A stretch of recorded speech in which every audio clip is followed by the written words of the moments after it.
Hello বন্ধুরা, যদি এই মাছটি আজকে যে রান্না করব, সুপর্ণার রান্নাঘরে যে মাছটি রান্না হবে 12 মাসই পাওয়া যায়। তবে এগুলো কিন্তু এক সময় শীতকালেই খুব ভালো লাগতো, কারণ এগুলো একটু চচ্চড়ি বেস্ট হয়।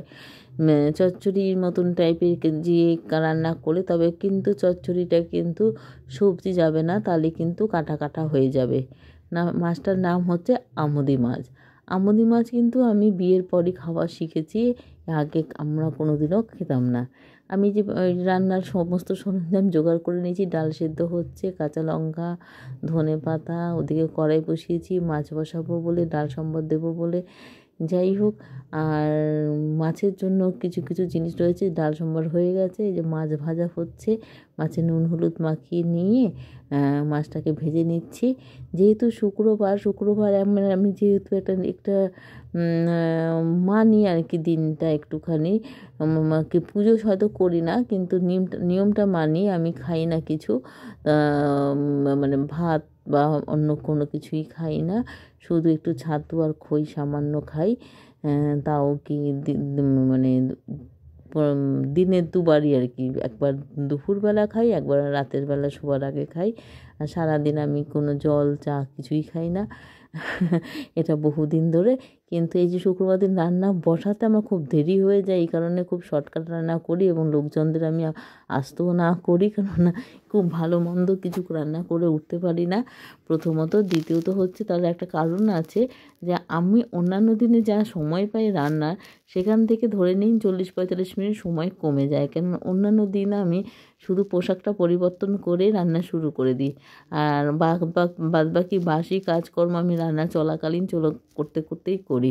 তো যাই হোক, আর এই দিন কিন্তু তা নয়। এই দিন কিন্তু পুরো পরিপাটি হয়ে সম্পূর্ণ ফ্রিজ থেকে সব বের করে ধুয়ে টুয়ে, তারপরে ওই নিজের দাঁত ব্রাশ করে সমস্ত কাজ সেরে, তারপর একদম মানে ধোয়া শুদ্ধ পোশাক পরে আমি রান্না করি। কেননা পুজো তো কেবল মেয়েরা নিজেদের জন্য কখনোই করে না, সেটা আপনারা সকলেই জানেন, বাড়ির প্রত্যেকটা মেম্বার জানে। মেয়েরা পুজো নিজে উপোস থাকে, নিজে কষ্ট করে পুজো করে, কিন্তু নিজের জন্য কিন্তু কখনোই পুজো করে না। তা যাদের উদ্দেশ্যে পুজো করা, তারা তো এই খাবারটা খাবে। তার জন্য আমি একদম সমস্ত কিছু মানে রান্নাঘর ধোয়ানো থেকে শুরু করে সবজি টবজি ভালো করে পরিষ্কার করে তারপর রান্নাটা শুরু করি। এই জন্য আমি প্রায় প্রতিদিনের রান্নার থেকে প্রায় 40-45 মিনিট পিছিয়ে যাই রান্না শুরু করাতে। এই জন্য শর্টকাট রান্না। তো আজকে এই মাছ ভাজা খেতে খুব ভালো লাগে, তার জন্য ডালের পাশে মাছ ভাজা রাখলাম, একটু ডাল সেদ্ধ রেখেছি তুলে। আর মাছের মধ্যে পেঁয়াজগুলো খুব মিহি করে কাটতে পারিনি, কেননা একটু লেট হয়ে গেছিলো। তো মাছের মধ্যে কাঁচা লঙ্কা দিয়ে রান্না করব। সর্ষের তেলে মাছ ভাজা হয়েছে। এবার এর মধ্যে কোনো ফোড়ন টোড়ন কিছু যাবে না। আমি একটুখানি কয়েকটা কাঁচা লঙ্কা আর কি ফেলে দিয়েছি, আর তার পাশে ভেঙে দিয়েছি। হলুদ আর নুন দিয়ে আমি মশলাটাকে কষিয়ে নিচ্ছি তেলের মধ্যে, আর সামান্য করে জল দেবো এবং বারবার করে ঢেকে মশলাটাকে আমি কষিয়ে নেব। এবার পেঁয়াজটাকে যেহেতু একটু মোটা কাটা হয়ে গেছে, সেই পেঁয়াজটাকে আমি কীভাবে মিহির মতো করে ফেলবো সেইটার একটা ব্যাপার আছে।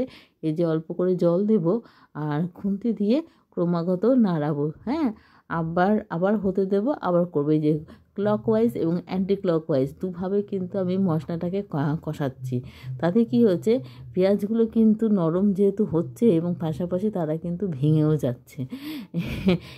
এই পদ্ধতিতে করলে পরে এই যে ডিম বলুন বা এই ধরনের মাছ যদি শুধু পেঁয়াজ দিয়েই চচ্চড়িটা করতে চান, সবজি না দিয়ে, যেই মাছ কাটা হয়ে যাবে, সেই মাছে তো আর এইভাবে ছাড়া উপায় নেই। যে দেখুন, আবারও সেইভাবে জল মজে এসছে পরে আবারও আমি খুন্তি ওই যে ক্লকওয়াইজ এবং অ্যান্টি ক্লকওয়াইজ চালিয়ে আবার একটু জল দিয়ে আবার ঢাকা দেবো। এইভাবে 3-4 বার করবো, যেহেতু আমার সময়টা আজকে কম ছিল।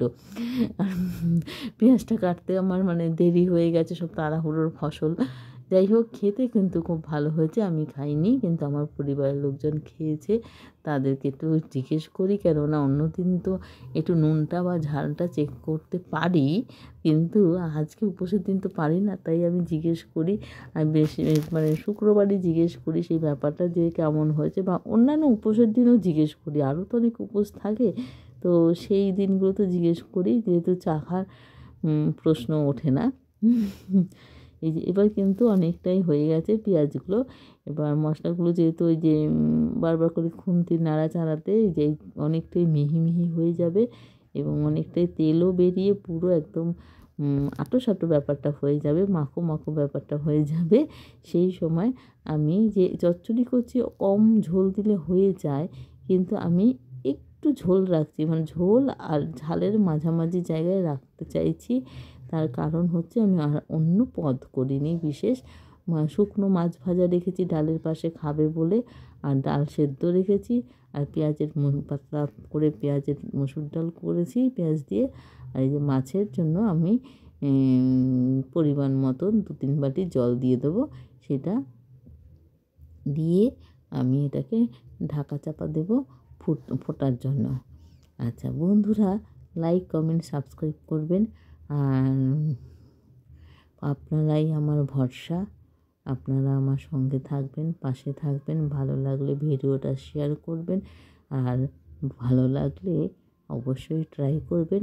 আমিও অন্যদের রান্না ট্রাই করি, কিন্তু সেইগুলো আমি আর পোস্ট করি না। তার কারণ হচ্ছে সেটা কেমন একটা বোকা বোকা ব্যাপারটা লাগবে।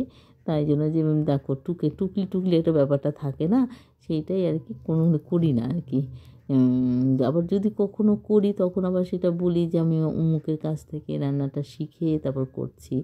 তো যাই হোক, এই যে মানে জলটা দেওয়ার পরে যে জলটা ফুটতে বেশ ভালো করে ফুটে যাওয়ার পরে আমি মাছগুলো সব দিয়ে দিলাম। আচ্ছা, আর আমি এই যে ধনেপাতাটা দিয়ে দিয়েছি, ধনেপাতাটা ভিজিয়ে রেখেছিলাম প্রায় 1 ঘন্টার মতন। এই জন্য এটা একটা নরম শাকের মতো দেখতে হয়ে গেছে। কেননা ওই যে বললাম না, শুক্রবারের জন্য আমি একটুখানি অনেক আগে এগুলোকে ধোয়া পরিষ্কার করেছি। অন্য দিন হলে কী হতো, 0.5 ঘন্টা আগে বের করে তারপর ওটাকে নুন জলে দিতাম। কিন্তু আজকে সমস্ত কিছু জোগাড় করে তারপরে সেইগুলোকে ধুয়ে, মানে কেটে কুটে না, ধুয়ে টুয়ে রেখে তারপরে আমি যাই হোক, ওপর থেকে 2টো এমনি কাঁচা লঙ্কা দিয়ে দিলাম। এটা কিন্তু ফেলে বা এসে ভেঙে দিলাম না। এটা মানে যে যাদের ঝাল দরকার হবে তারা যাতে খেতে পারেন। এই যে মাছ ভাজা আর ডাল সেদ্ধ আর মাছের তরকারি, আর হচ্ছে পাতলা করে মসুর ডাল। আর সেদ্ধ ডালে তো একটু লঙ্কা লাগবেই, তাই জন্য আমি রেডি করেই রাখলাম যাতে।